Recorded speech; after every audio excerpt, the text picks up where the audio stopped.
Thanks, everybody. Welcome to The Late Show. I'm your host, Stephen Colbert. Well, our long national nightmare is different. Because after weeks of tearing families apart at the border and then falsely insisting that only Congress could solve the problem, this afternoon, the president looked deep into his heart and realized it was not there. Jim?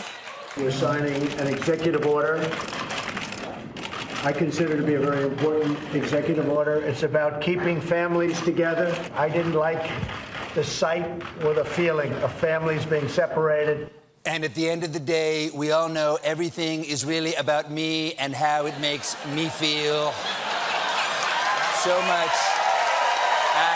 Sad, broken-hearted, me, so sad.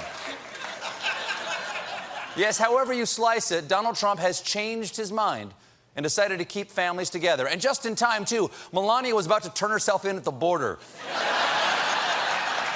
Please. But how? How could he end this? His hands were tied, he said. How could he end this? It was the Democrats. It was their laws, he said. There was one thing we knew he couldn't do. What about executive order? Now, wait. You can't do it through an executive order. There it is. Can't be done. So here he is, doing it. Okay. You're going to have a lot of happy people. Happy people? Wait, are you signing your resignation? Is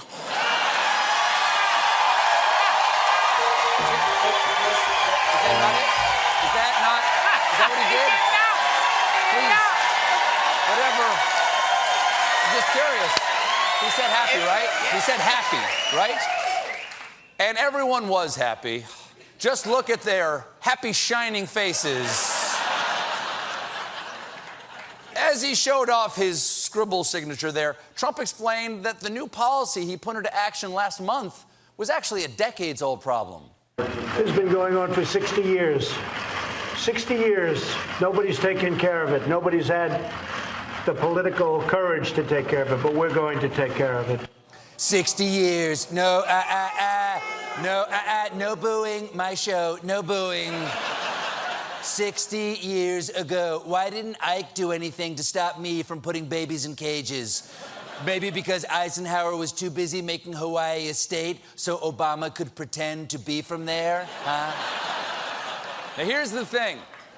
Trump made it a big signing ceremony to make it look like he did something good instead of admitting he was just ending the evil thing he started. That's like wanting credit for solving the crimes you committed. It's all on the new CBS drama, Murder, She Murdered. And I'd watch that. I would watch that. I knew she did it. I would watch that. I'll check it out. Yeah. And this executive order is not what he wants you to think it is. Sure, he's reuniting families in prison. He's detaining parents and children together. Look, if I have to go to prison with my kids, so do you. And, look, I'm not doing this alone. The smell of those boys. A political science professor pointed out that family unity policy only applies to the extent permitted by law. But the administration claims the law does not allow them to maintain family unity, so did anything actually just change? Oh, it's like one of those brain teasers where one man always tells lies, and we elected him president. Now, Trump, that's how it was, one. But the previous statement, Trump didn't make this decision alone, no. He reached out to a lot of people. Let's take a look at the people who helped him make his plan. What a glorious rainbow of diversity.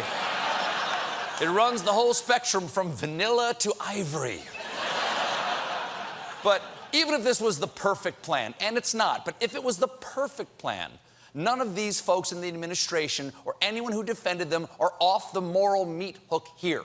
Because they didn't change this policy because they thought they were wrong. They changed it because it made 70% of Americans sick to their stomach. And make no mistake, Trump folded. He folded like an origami Trump casino. And yesterday...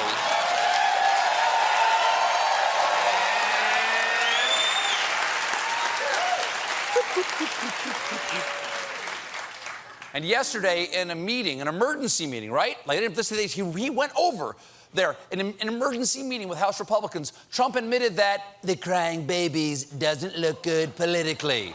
No, it doesn't. That's what ended the campaign of Senator Eustace T. Baby Snatcher. Remember his slogan, a baby in every pot. And that's why he wasn't elected. And this is the first time I have seen President Trump fold, right? He's never done this before. He folded for the first time. So how did we get here? Well, I think the last straw was when we found out last night that the administration is sending babies and toddlers to facilities in Texas known as tender age shelters. What age is that exactly? Because I'm 54. And that last sentence really kicked me where I'm tender. Tender age shelters is a really terrible euphemism. It's an internment camp for children. The only thing we should be calling a tender age shelter is your bedroom in middle school where you go to try to write poetry and listen to Elliott Smith songs because no one understands you, and clove cigarettes aren't even bad for me, Mom. And they smoke them this way in Europe. And this policy was hurting the most vulnerable, members of the Trump administration. Take this woman yesterday in the Capitol Rotunda. The president was about to pass by, so some random woman gave him a shout out.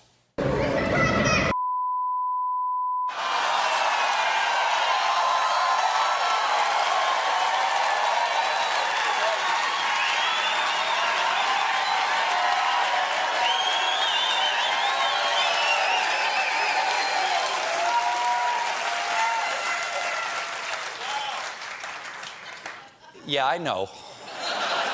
But first of all, I just want to point out that's not helping. Don't do that. That just feeds into their sense of victimhood. But I will say that Mr. President is at least slightly respectful. That's like saying, "Shove it up your ass, Your Majesty." Now, they're looking for who did it. They're saying it's a young blonde intern, but I'm guessing it was Robert De Niro. He's that good. He could play young blonde. And the president wasn't the only one getting an earful. So was Secretary of Homeland Security and woman who doesn't care what it takes to find Jason Bourne, Kirsten Nelson. Last night, Kirsten went out for a nice dinner, which was rudely interrupted when she was heckled by protesters at a Mexican restaurant. A Mexican restaurant. That takes cojones.